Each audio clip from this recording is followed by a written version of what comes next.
Sports Network, where we're breaking boundaries and redefining podcasting.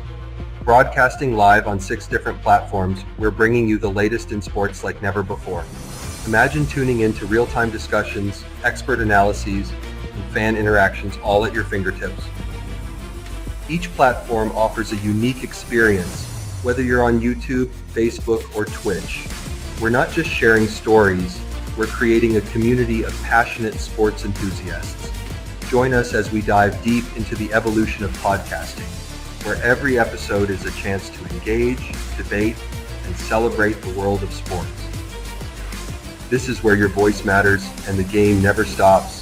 Welcome to the Huddle Sports Network, where we're breaking boundaries and redefining podcasting. Broadcasting live on 6 different platforms, we're bringing you the latest in sports like never before, where sports passion meets podcasting brilliance. I'm Mike, the Bear fan, and alongside Bill, the Packer fan, and our buddy Ken Catalone, we're bringing you an incredible lineup of 38 diverse podcasters. Each one brings their unique flavor to the table, covering everything from game analysis to behind-the-scenes stories. Imagine diving deep into the minds of experts who live and breathe football, sharing insights that you won't find anywhere else.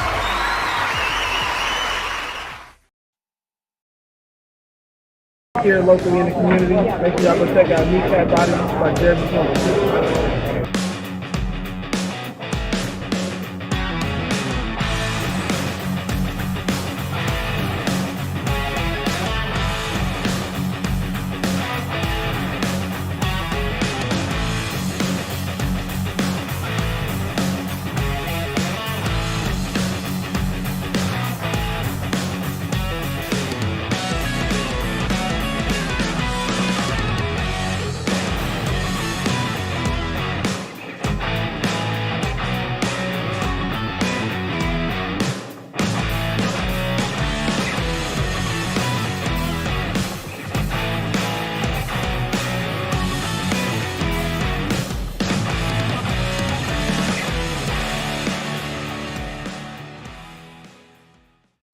Good afternoon. It is Victory Friday for the Lions, or the Cowgirls, and for the Packers. We all knew the Packers are winning. Tua can't play in the cold, and he proved it again last night. Um, you can say we nearly gave it away, but let's get into why. Per the injury game report, right at the end, Mosley, something popped up pregame. It isn't serious. Arnold didn't start because they wanted to make sure his groin injury was good. Pascal, knee, hard step, possible bone bruise. No cartilage damage, MRI pending. Onwuzurike, knee, slight varus, possible LCL or patella tendon. MRI pending, might miss some time. Wingo, nothing on video. Mild right knee sprain. Wore a brace the rest of the game. Reader, shoulder concern for Sublix, hopefully just a mild strain, stayed in. Skipper, direct blow to right torso, may have abrogated a right rib injury from week 3, should be fine. Dorsey, mild right low ankle sprain suspected, no issues. Rodrigo, concern for non-contact ACL, and it is confirmed. It is a torn ACL. He's out for the season. Zadarius Smith, he had cramps towards the end of the game.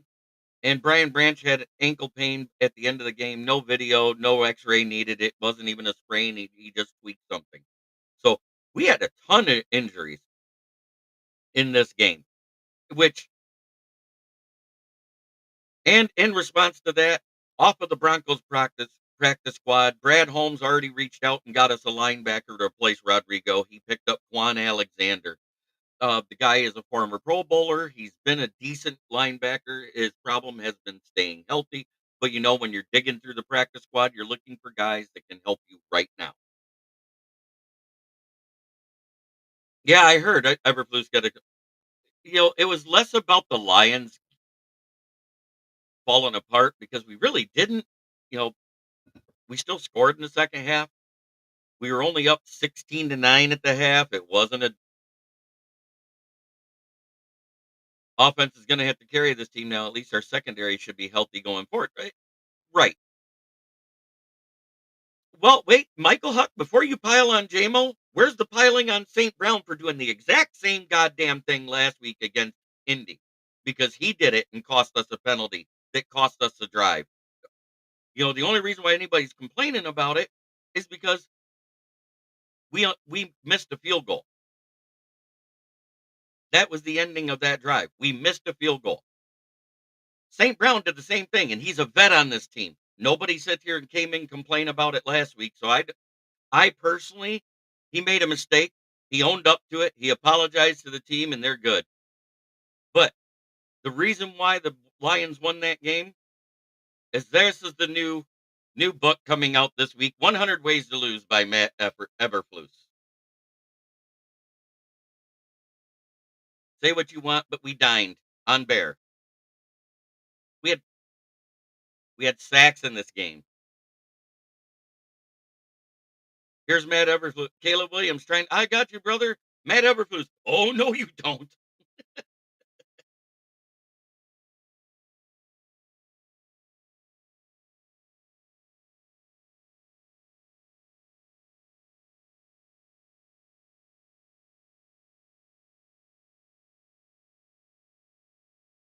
But let's look at the tail of the tape.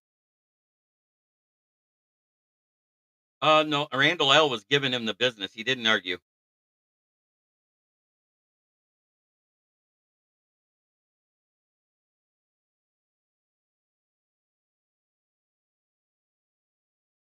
The tail of the tape, they had 301 yards. They had 78 rushing yards. Oh, 100% they should have won. I said that, Mike. Their coach is the reason they lost. 100 ways to lose. They only had 223 yards passing. We had 211. They had 198. We had 194. They had 17 first downs. We had 25. They were 0 for 2 on fourth down. They had 5 sacks against them. I, it doesn't matter. You know what? We were penalized for 79 yards. They were penalized for 78. That's a wash. They had to punt 4 times. We punted twice, and one of them was key. And when they showed behind it the player that made the stop at the one, right, it was coaching malpractice, Aqua. You're 100% right. High school coaches know to take a timeout on that sack. High school coaches.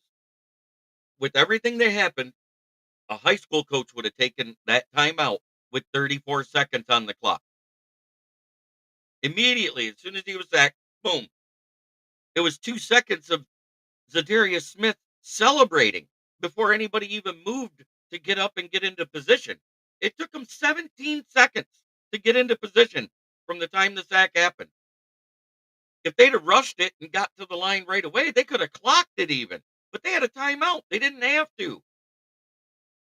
If they'd have called the timeout and let them talk about it and said it, it would have been a full 60-second timeout.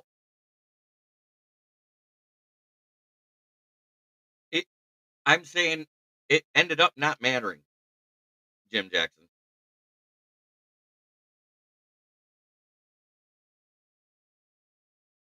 It ended up not mattering because their coach is an idiot. There is no better way to say it than Eberflus is a fucking idiot. High school coaches know to take that timeout.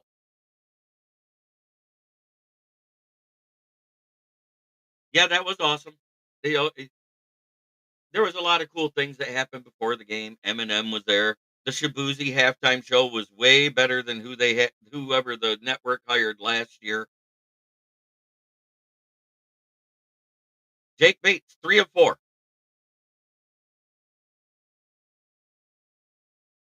Been hearing that all season about what? Coach Eberflus being an idiot.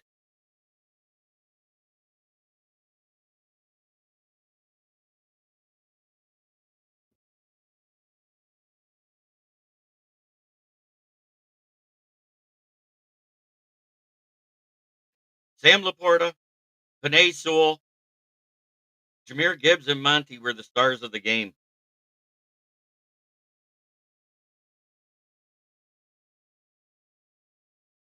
I don't know. I saw us running in the second half. We didn't get completely away from it. I think David Montgomery got most of his yards in the second half, as a matter of fact. Why we went away from it in the red zone again, I don't know.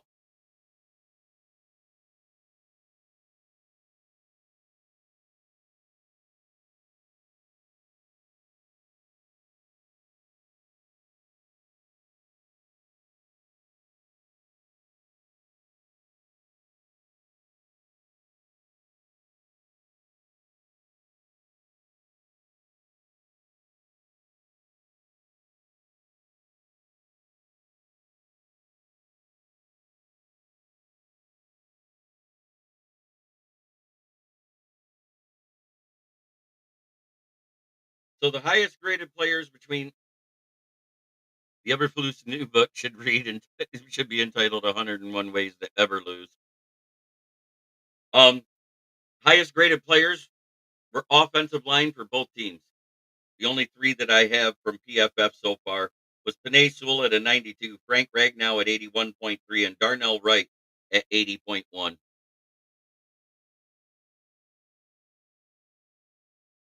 That's why he didn't run the ball again. He was the only one that didn't run the ball again. Monty was running in the second half because in the first half, Montgomery only had like 32 yards, and I think he ended up. Let me go look. I think he ended up with. Yeah, David Montgomery ended up with 88 yards. He only had 30 yards in the first half, so we really didn't go away from the run. Jameer Gibbs was tearing it up in the first half. But after he fumbled, they just didn't let him run again, and I thought that was crazy. Jameson Williams had 2 carries for 18 yards. Goff had a carry for a yard on a key fourth down when we got that conversion.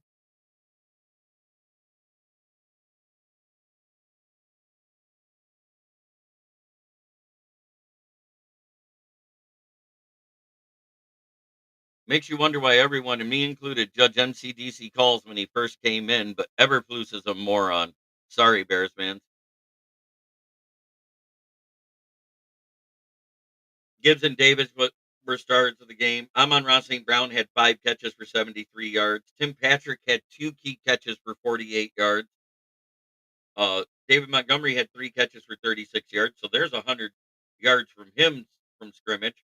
Jameer Gibbs had 100 yards from scrimmage. He had 2 catches for 17 yards. Brock Wright had a catch, 5 catches from J-Mo for 28 yards. Sam Laporta, 3 catches, 6 yards, 2 touchdowns. Brian Branch led all tacklers with a total of 6. Yeah, Patrick is a huge asset. He stepped in right where Josh Reynolds left off. And while everybody's complaining about JMO, do you realize that he has more yards than Josh Reynolds had last year, more touchdowns, and less drop passes right now than what Josh Reynolds had at this time last year?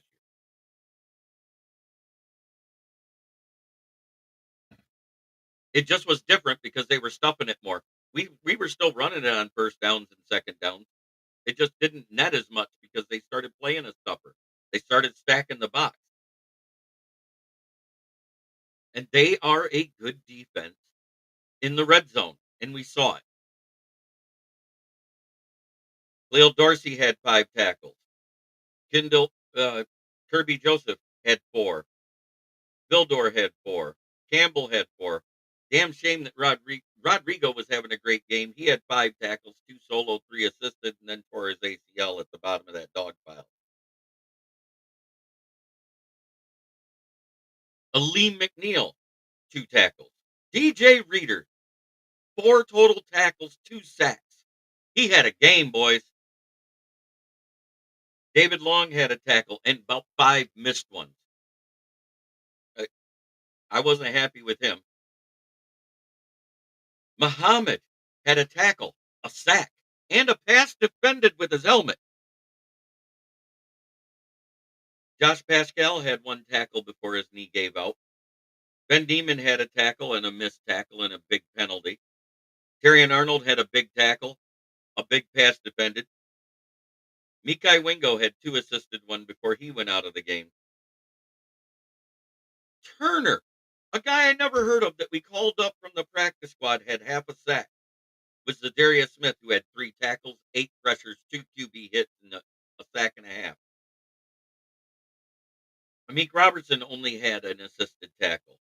Pat O'Connor was in there in that backfield at that time. It's a rivalry game. I think they will. They, for some reason, the Raiders always tend to play the Chiefs tougher than they do any other team in the NFL.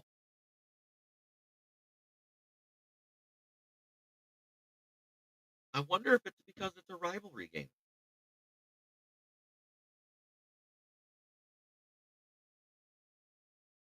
As soon as Dorsey went down, and nobody realized Dorsey went down at the end of the second quarter. We had to put Vildor back out there. And all of a sudden, we're getting torched. Wonder why. We were so hurt in the cornerback room. Brian Branch was playing nickel and nobody realized it. Brendan Joseph was the guy back there with Kirby Joseph. But yes, we're 11-1 for the first time ever in franchise history. 11-1. I expect that there's going to be more moves real fast for the Lions. They got to get some more people.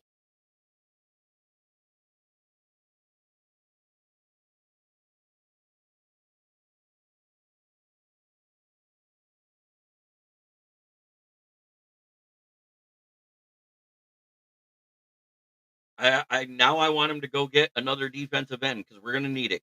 Because if Pascal has anything major or Levi Amuzariki, our depth at D end is gone.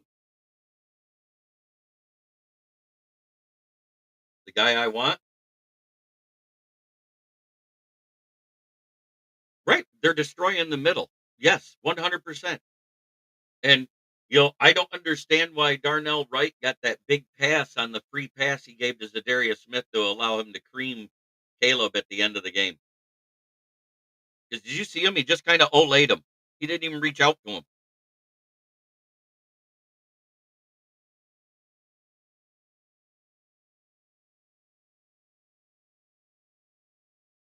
It was amazing. The whole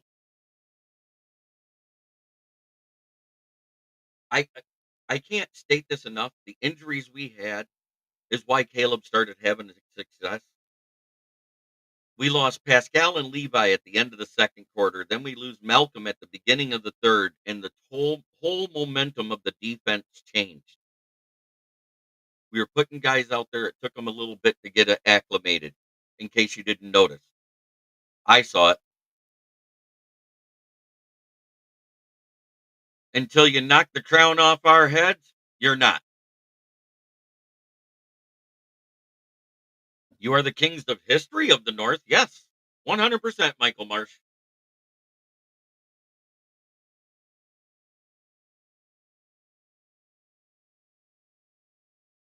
You know what I think is funny? You know, a Packer fan in here talking shit when it took a garbage time touchdown and a 2-point conversion to get within 10 points at the end of the game.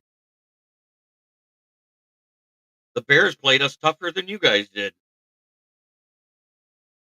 Just saying. And that was in your house in the rain where you guys should have had the adventure.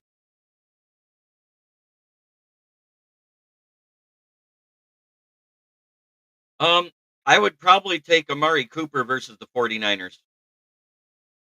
Yeah, that was a huge blow to the defense. They were in that game till Dexter Lawrence went out. Once Dexter Lawrence went out, they had no pressure. It doesn't work that way. Kings of the North are the ones that win the division. We won the division and we're in the lead for the division now. And even if we lose to the Packers Thursday, because it's going to be a tough game, it's going to be a close game. There's make no ifs, ands, or buts about it, Lions fans. That's going to be a close game. We're still kings of the North in first place because that'll make us 3-1 in the division. Yep, Ford Field North. Sheila got her ownership papers this year.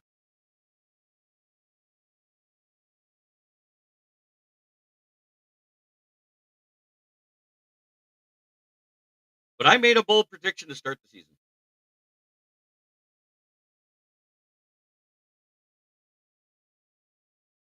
I understand, but guess what? We have the lead over Minnesota. We beat them straight up too.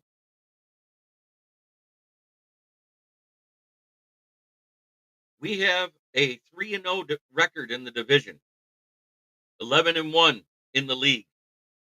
In the conference, what have we played? All four of the other teams in the AFC that we were supposed to play, and we swept them. There's 7 wins. Beat the Rams, beat the Seahawks, beat the Cardinals. There's 10.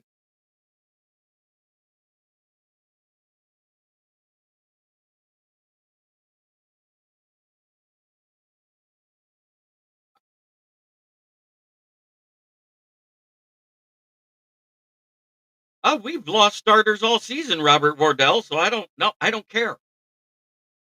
In the game, we lost them in the game. There's a big difference. You play who you have on the field. The fact we still won is what it is.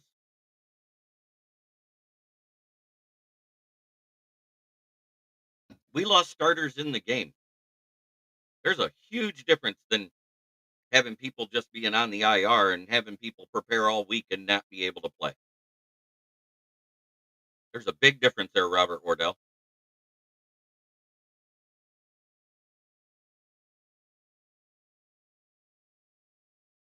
Eberflus is fired. Hallelujah.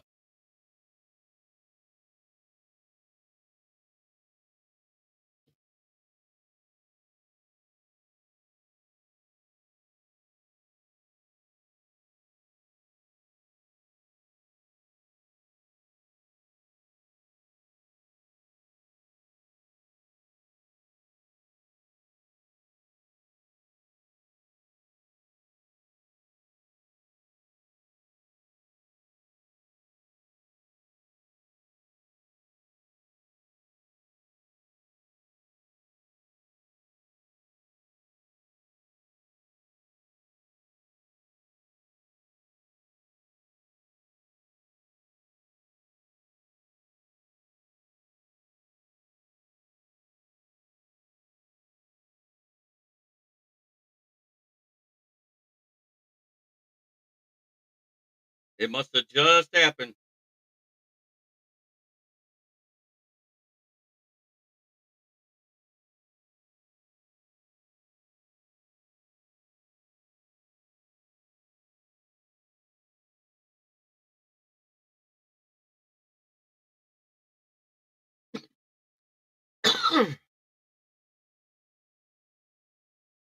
I'll go look right now. I'm going to verify it before I announce it.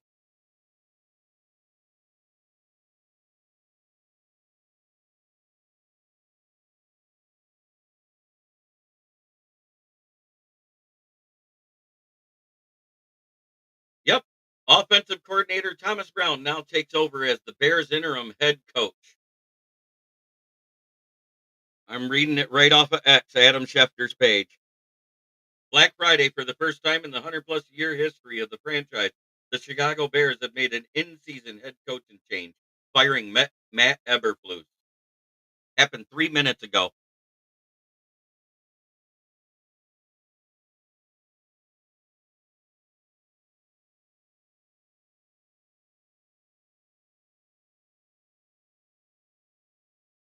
Hell of a defensive coordinator, not a head coach.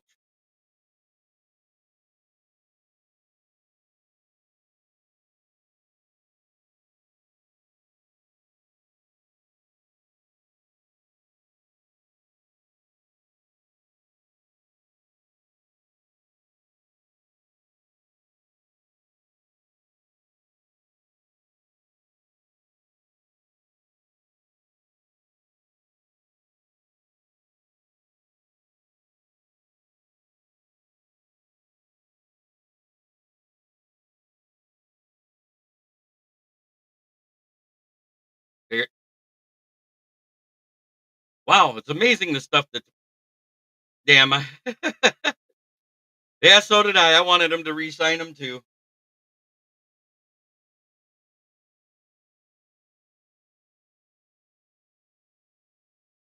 It is confirmed. Matt Eberflus is gone.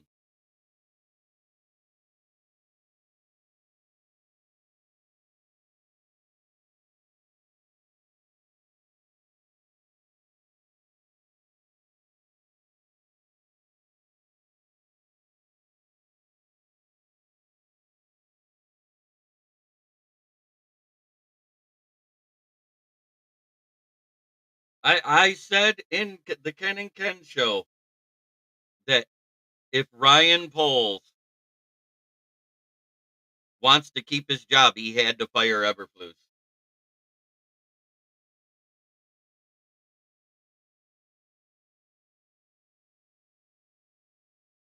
Yeah, that's what Ken said. Ken said, "Well, we're probably going to keep him. He's been doing great."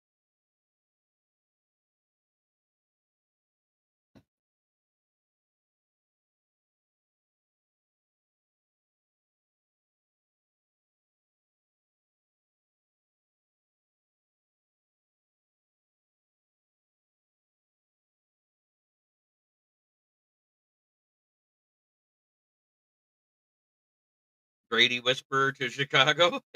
Who knows? Who no?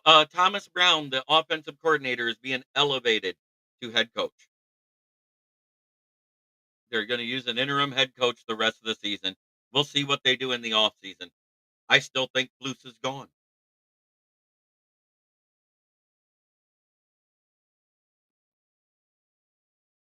I That's 100% circumstantial. Wingo, Pascal, and Levi getting hurt because that's why Broderick Martin had to play defensive end.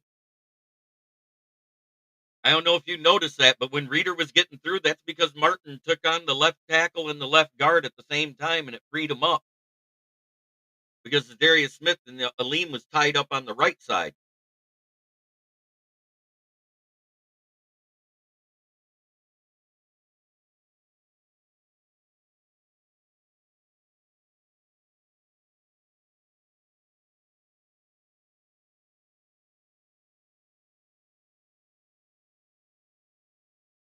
Yes, we lost Malcolm Rodriguez, but we signed Broncos linebacker off the practice squad, Quan Alexander, a former Bowler.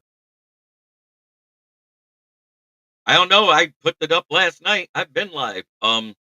JI, to catch you up, Malcolm Rodriguez has a torn ACL. The Lions signed practice squad player and all pro linebacker Quan Alexander off of their practice squad. You're never going to let people live that down. He's so happy he won the raffle.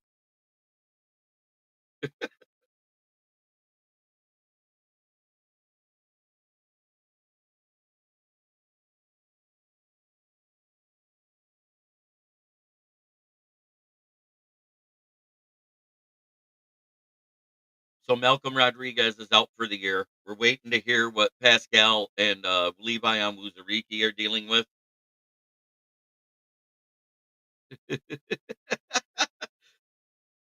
Well, when you buy 8 of the 10 spots, you should win. I think even if I won, I was going to give it to you, Jay.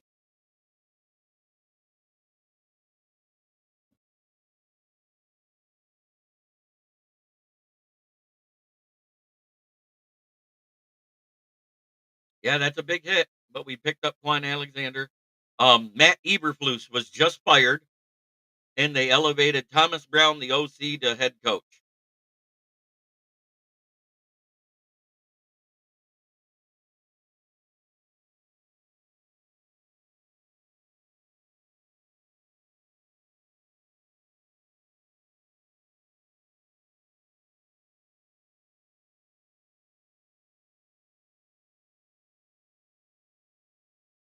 Oh, favorite.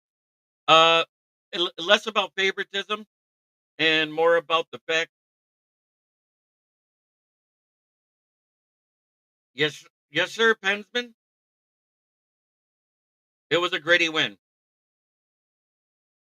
Aaron Rodgers to be head coach for the Bears next season. He might be the OC. I wouldn't put that past him.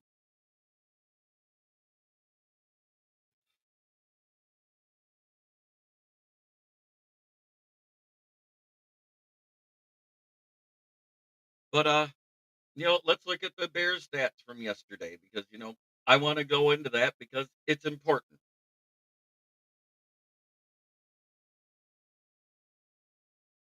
Caleb Williams was 20 of 39. Who's the defensive coordinator, evidently. Go, Pack, go. I had a great Thanksgiving. I sat here and watched football until I passed out. That's a great day for me. That's how I enjoyed my Thanksgiving. I cooked for myself.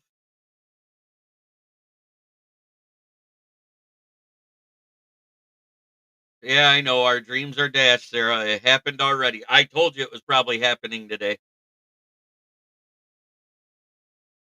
So, yep, Eberflus has been fired. Thomas Brown is their interim head coach. Tank mode officially in Chicago. I don't think Ben Johnson goes to Chicago. He said key words in his interview with Adam Schefter. I want to go to a great organization. They're not. He said that first and foremost.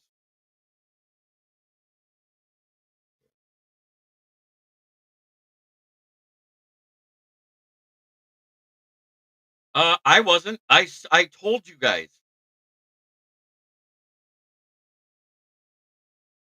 I told you guys. I said it all week. That red zone defense for Chicago is just as good as Detroit's.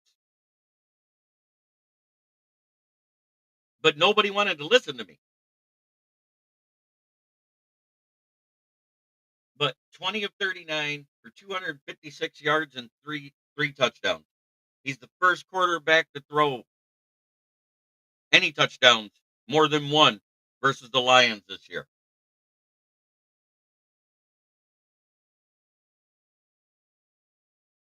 Exactly, Sarah. DeAndre Swift had 11 carries for 39 yards. DeAndre Swift had 2 catches for 35 yards. He could have had a 70-yarder. But guess what? Penalties. Cole Kmet had 3 catches for 26 yards. DJ Moore had 8 for 97 and a touchdown. Keenan Allen 5 for 73 and 2 touchdowns. Roma Dunze had 2 catches for 25 yards. As good as they were doing, they probably could have had more yardage if they weren't holding illegal hands to the face, all sorts of things. And yet, well, number one, he's a rookie quarterback. So I'm not going to put that much stock into Caleb. Why didn't Matt Eberflus do that to keep his job? If he'd have called the timeout, they'd have had 3 shots because there was 32 seconds on the clock. They'd have had 4 shots for a Hail Mary. Send everybody in the fly route. That's all they had to do. Try to hit somebody in the seams on the outside. If they catch it and they're not in the end zone, run out of bounds. I don't know. Which 4th and long? You gotta be specific. The one they called on Vildor? Oh, it was questionable. They said it was, but if you look, they were both jockeying for position, but the ball was thrown 15 yards and to the right of DJ Moore. So at the same time, I thought it was an uncatchable ball and no PI should have been called.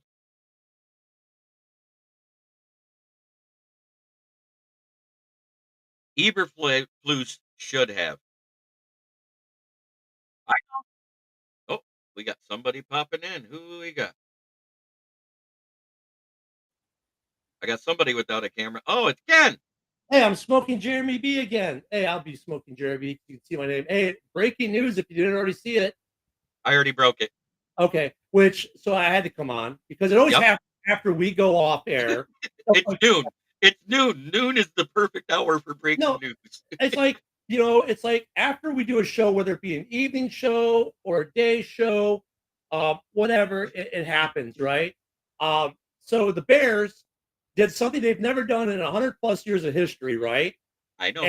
And fired the head coach, which, okay, changes everything now. My whole argument the whole time was based off 100 plus years of history. They're not going to do anything until AJ. Hey, guys. I know I don't usually come here at this time of day, but all my argumentation on the fire Flus question has been rooted in they're not going to do it till the end of the season, Right. and because we haven't 100+ years, that's just the way it's been in Chicago. So we broke 100+ years of tradition, made a move, and now I think the report is, because I wanted to make sure I got that right before I got on, is that our interim OC is now also the interim head coach. I was the one that posted both Twitter statuses in the chat for you while I Yeah, was no, live. I was I well, no, I verified it wasn't. first. I was talking, and we were catching up with Nick. So, Oh, but okay. I wanted to research it to make sure that was the multiple sources if I could. But that's kind of crazy, dude. That your interim OC is now your interim head coach. Right. That's And crazy. I And think it's it's a bad move because now, I mean, I understand he's going to run more of the offense. right. Well, And we have a DC technically, yeah, so technically, but you know that Eberflus has been basically the one calling the plays because that's why the defense hasn't been as different. You know what I'm saying? so that though brings up an interesting point though, JB, because he did call the plays in the preseason. So it's not that he doesn't have play calling experience with this defense, but it's very limited. So I don't know what the drop off, if any, is going to be on the defensive side of the ball with Flus being gone. I will say this though. I mean, already the polls are up. Is it Cliff Kingsbury? Is it Ben Johnson? Or does Thomas get to keep the job? Right. That's already what is being talked. And I think it really depends on how it goes the rest of the season. I do too, but Because and I if don't you guys can actually not do the boneheaded time clock management at the end of games and actually get a win in these close games, something that Matt Eberflus has failed to do successfully, right. it, Um, 5-19 in close games. I here's the thing. I don't know if Thomas is going to be the head coach next year. I I don't know don't if think he so. I don't deserves think it. it'll be Ben Johnson either because he said some key things. Yeah. However, whoever the head coach is next year, I think they want to bring in a head coach that doesn't want to change the offensive or defensive scheme. Right. And I think, that's the thing. Go Pack Go. Bears just need to burn it down and start all over. Poles don't know what he's doing after money and draft picks 2 years and have a horrible record. Yeah, okay. So Yeah. Wait, this is true. In the last 4 years, no, this is the but first coach to be fired after Thanksgiving. well, this is the first coach in Bears history to be fired during the season. So, But you know what I'm talking about. 4 but I mean, I years don't think you ago, got to burn it all down though. I don't think so either. Yeah, and Poles knows what he's doing. Look at the I, roster he's built. I believe Go Pack Thank you, John. Go. I think Or Go Pack Go is Bill. it's either Bill or John. Yeah. Yeah, it's one of the two. But I mean, so they break 100 years of tradition. Like I said, I mean, I could have cared. Like if the Bears would have kept Flus, I wouldn't have been mad. If they fired Flus, I wouldn't have been mad. Whatever Poles is going to do, I have trust in Poles in the process, and it is a process. And there was an argument to keep Flus as well as part of the process. But I also said this: if at any point in time Poles thinks that either you're not making the marks he wants you to make, or you're hindering the team from making the marks, he'll get rid of you. Obviously, he felt today that That was Bruce inexcusable. is hindering. Right. Now Lovie Smith, God, that name's gonna come up a lot too. But Lovie Smith, actually, you know what? I would be okay with that because he plays the same base defense that the Bears have now. And if he keeps Thomas Brown as his OC, which he never did have a good OC when he coached the Bears the last stint, being that the best offensive team they had was 06 when they were ranked 15th in the league and had to win games on defensive scores only. I am not against that. I am so not against that. That actually would make some sense to me. I'll throw a name out there too that actually makes sense. Ron Rivera. Yeah. Yep. Another defensive minded guy. Yeah. Right, because he actually was your defensive coordinator before he went to be the Carolina head coach. And you know what's great about Ron Rivera? I didn't see the first one. Yeah, I know you're kidding, but it makes sense though. It makes some sense though on that. And Ron Rivera makes sense too because and I think Ron Rivera makes more sense though than Lovey does because Ron he Rivera has that same style of defense. It's a multiple front D where they do use the 4-2-5, they do use a 4-3, they do use a 3-4. Well, it's not just that though. It's not just that with Ron Rivera. I mean, yeah, you're right, JB. You're right, but that Ron Rivera has an X factor with the offense. Mhm. He's a defensive coach who's really good with offensive players. Like, look what Oh, he did with Cam. That was a lot of Doug that was Ron Rivera. now Doug Peterson? That's hilarious. But there's another one, the offensive, guy that Salah's a just trash coach, man. I don't see that. yeah, Salah, Salah's more of a defensive coordinator, and yeah. I like what he's doing with the O-line with the Packers because it looks like they're gelling together better with his insight of what the defensive looks could be. Salah makes no sense. He's just not a good coach. Salah was I a mean, horrible head coach. he's a horrible head coach. He's a good DC. Now, look, if you want to hire him as your DC next year, That makes cool. sense. That makes sense. I But think I think the I think 49ers need to grab Salah right now to fix yeah, their defense. they do. I I don't hate hate Salah too Salah. as a It's head just that coach. he's not. He's not head Look, coaching material. yeah. I mean, he's like what's his name? That came out of he ruined two teams. Um, he ruined the Raiders and he ruined the Broncos. Um, OC from New England, or was the OC New England? Josh McDaniels. Yeah, Josh McDaniels. Josh McDaniels is a great OC, but a terrible head coach. But I think where the Bears got to be careful here is this, and you're going to hear this, JB. I already know it's coming. We need an offensive-minded coach. That's what a lot Yeah, of I fans know. are going to say. I know they And, are. and it's like, no, you don't. If you've got a good OC, because here's the problem. Go back to John Fox. And within 3 years, this team's all go to the Super Bowls. The worst coach in Bears history, right? The defense suffered. Now, go to Matt Nagy. The defense and the offense suffered under Nagy. Mike Just Zimmer from the Cowboys. yeah, I mean, yeah, that's not going to happen either. Going with an offensive-minded coach sounds great because of the quarterback and all that, but then your defense usually suffers. And people just go, well, just go out and get a good DC. If it were that simple, these defenses across the league would be nightmarish on every team, and they're not. The best defensive coordinators rarely make great head coaches. Right. The ones that do, the ones that have in the past, if you actually look, they were voted while they were defensive coordinator by the peers, in other words, the players in the league, as the best coach to work for. You know who that was last year? Who was that last year? Aaron Glenn. Glenn would be a good possibility for Chicago. Same base defense. Yeah, because you guys run the 4-2-5 as a base, but if you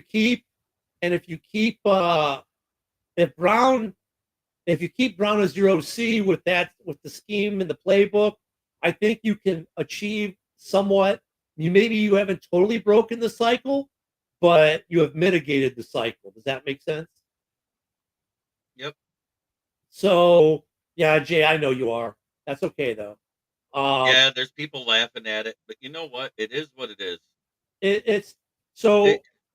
I understood why you didn't want him fired to the end of the season. Yeah, it had to do with continuity and being able to keep your OC calling the offense until the end of the season.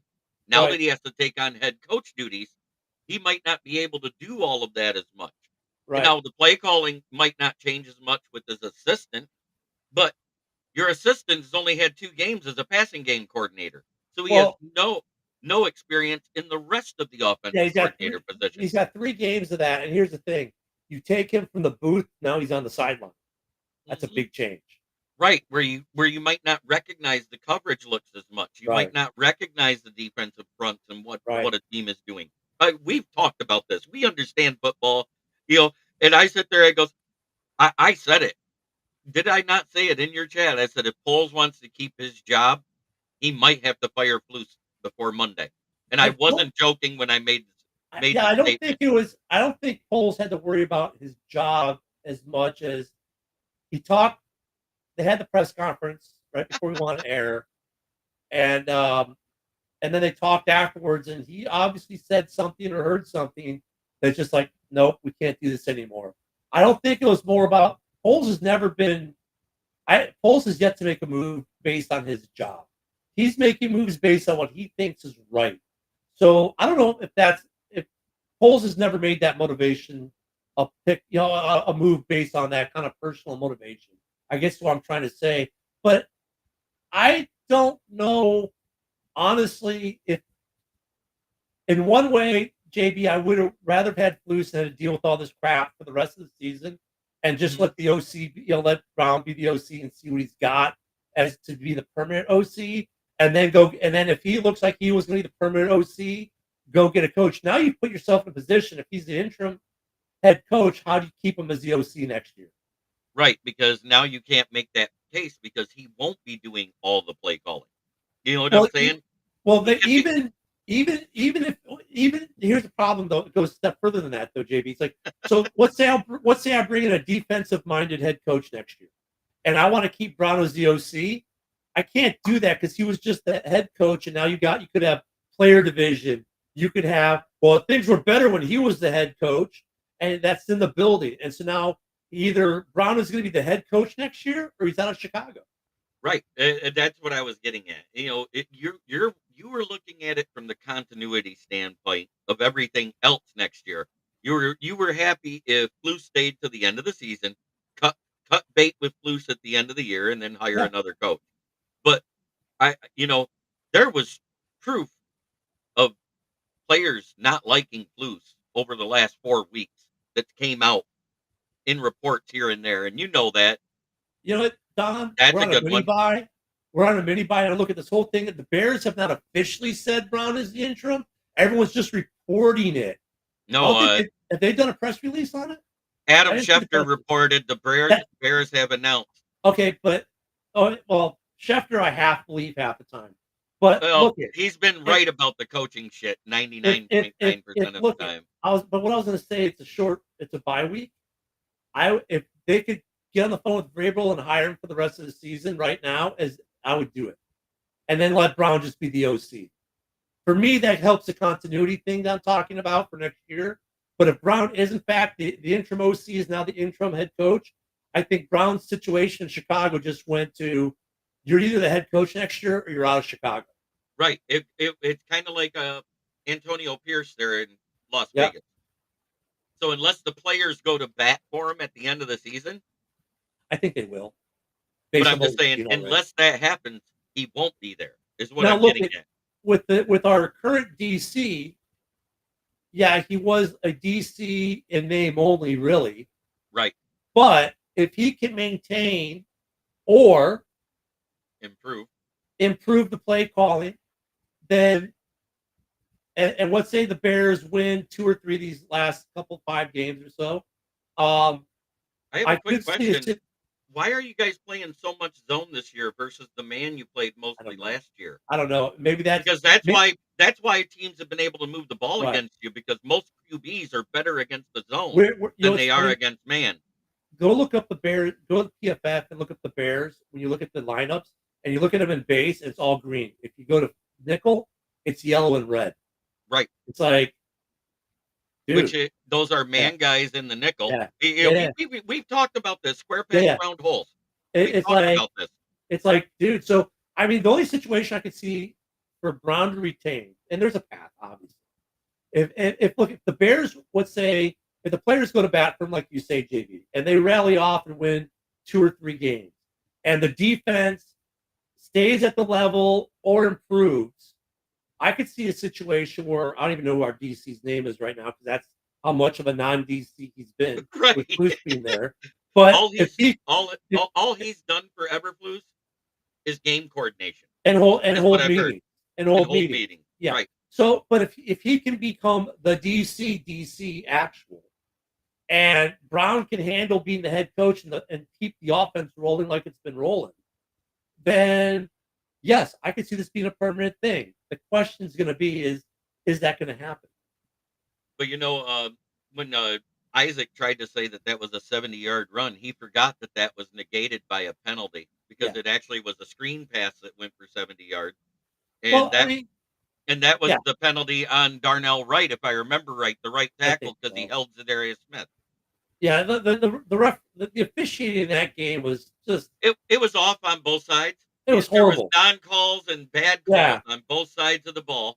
You yeah, know, and The pick play is one of those ones where it's late in the game that could have not been called, and the PI that was called on Vildor, if you look, they were both jockeying for position, and they were Well, 15 yards. you know what though? It, I think that was a tick for tack.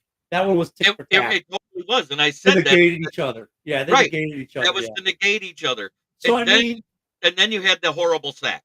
That is what sealed your fate, because at that point, and your that's the head thing. coach, because a rookie doesn't have that time clock in their head. I mean, and with that, I look at it two ways. And I said this yesterday on Twitter. I said on the show, Caleb learned a hard lesson yesterday. And here's the thing. It's not a bad thing because Caleb won't make that mistake ever again. He now knows, he's lived it, he's gone through it. And then Eberflus kind of took the heat round for it in the presser, and he took it today, and he took a job for it. He got fired over it today. But I mean, Caleb learned a lesson. And my son said this on the way home from our daughter's yesterday. He's like, Dad, I'd much rather have Caleb make that mistake in the game today than a game that actually meant something. Right. And now I do have some breaking news for you. I heard Matt Eberflus was going to be turning to an author. Oh, geez. What's he writing? Yeah. 100 Ways to Lose. Yeah. I mean, look, dude, I did not dislike him as a head coach overall in Chicago. He wasn't. He was just kind of like, I don't know. I liked him. I just liked the guy. I like Eberflus the man.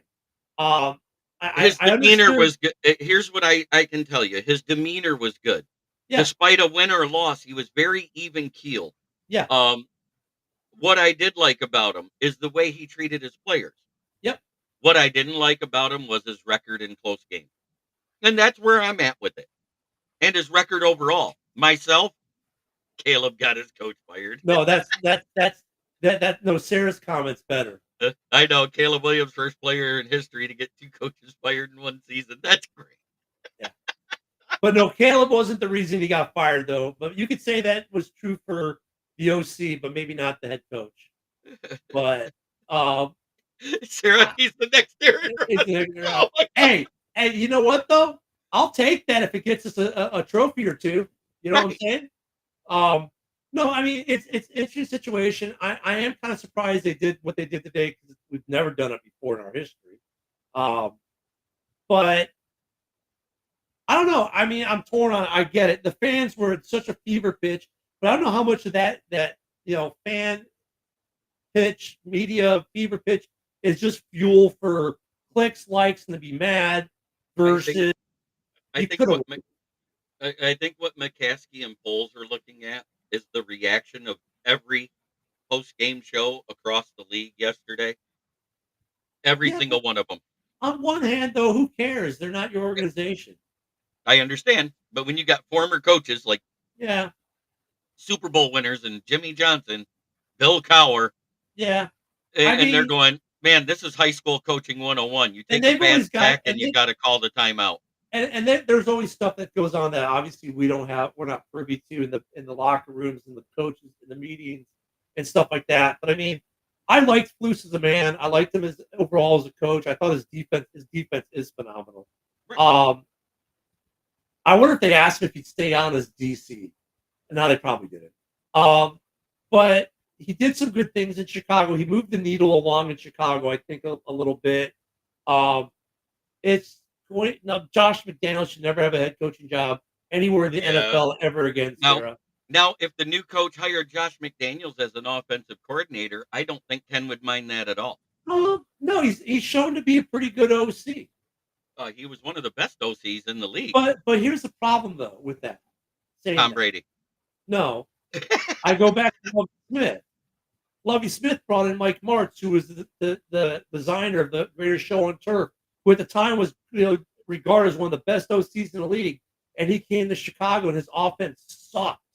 And it wasn't because of the quarterback. It wasn't because of the receiving core. You didn't have the personnel to run that offense.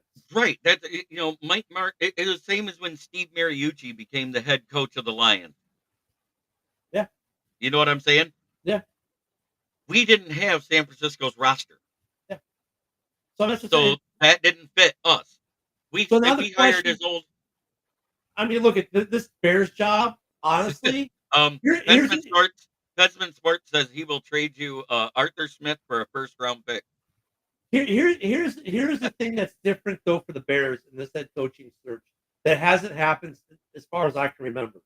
This job is going to be highly coveted by every coach.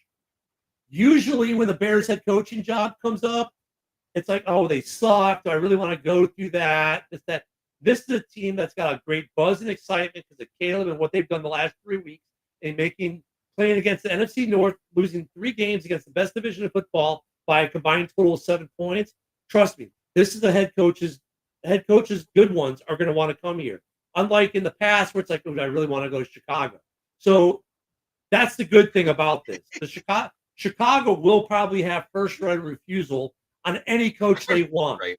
But Sarah goes, my dog is so rude. She came and plopped her butt right in my face.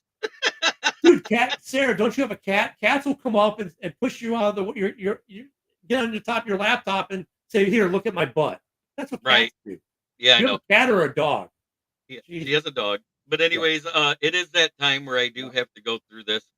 And Green Bay now is a half game behind Minnesota. If Minnesota doesn't get it done versus Arizona, there's a tie in the division. Yeah. And everybody, but wait, no, Minnesota will still be second place because they have the divisional record lead above them. And congrats on being 11-1 for the first. Speaking of breaking history, 11-1 the first time in the history of your franchise. Yeah. But at the same time, it is that time where I got to do this because 11-1, first time in franchise history. That's 90 years, people. This is the best Bears the Lions have ever done.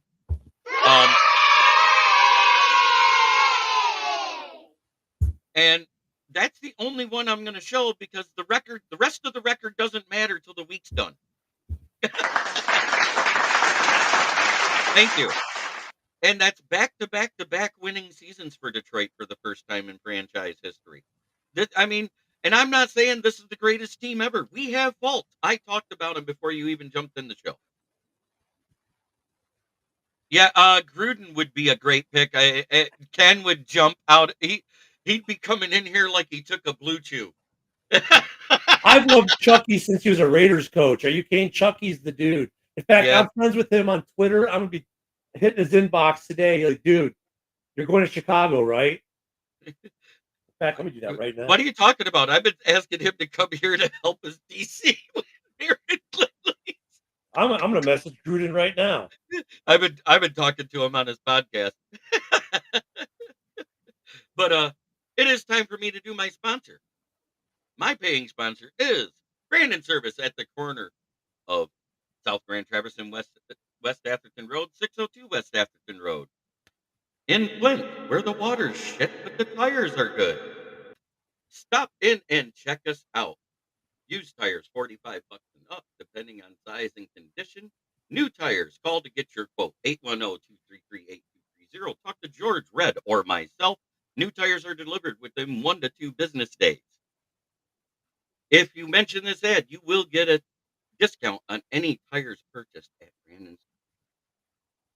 And the side of the van now states, free wine for any women over the age of 35. Yes. But I want to thank Ken for hopping in. And I knew that's what you were hopping in for. As soon as I saw it was you and it said me, I was like, okay, the background's not coming up yet. It has to be Ken. It's like anytime we do a podcast and we get off air. I know, because the next one person that goes live, their name comes up the next time. No, not that. But it's like with this whole flu thing, it's like the second we go off air, the news breaks. Like, really? Dude? Yeah, it posted at 12:03. I literally was on air for 3 minutes and somebody put it in the chat. And before I said it, I wanted to verify it. The new day in Chicago. Let's see what they do. Yeah, Moonscar Blade. Hi, all. Congratulations, Ken. I'm finally getting rid of Everflus. We'll see if that does the trick. But the coaching at the end of that game, and it's for both teams. Yeah. We weren't doing great on offense or defense the second half. We weren't doing bad, but we weren't doing great. I'm not happy, but I'm not mad. I'm not mad, but I'm not happy. I'm just like, okay, it is what it is. That's back to back to back 3-point losses for the Bears 1 point, 3 point, 3 point, combined total of 7 over 3 games. and have an 0-3 record over it. Yeah. Yes, we announced that as well, Big Dan. I actually announced that while you were live in the chat. But You're all right, my guys. Well, I'll be on cross-dresser. Frozen Tundra tonight because that's what they want to talk about tonight too. So, Oh yeah, you know they're going to want to razz you yeah. about that. You know, I thought they were going to fire Everblues. That's what they're going to come in with. Hey, all I did was I gave a take based off 100 years of history. End of And the year. I sat there. My personal opinion is that Poles wanted to keep his job. They had to fire him. I don't know. Well, I guess we'll find out Because eventually. I from being here and seeing what has happened with the Lions organization over the years, I'm used to seeing this. It's going to be interesting to see how this thing plays out. It's going to be Yes, it really is. interesting. So, But try every day to be a better person than you were the day before. That's the only way to make the world a better place. It starts right here. Much love to everybody in the chat. Thank you so much for coming in. And let's go Lions. Let's keep it up. 11-1. Let's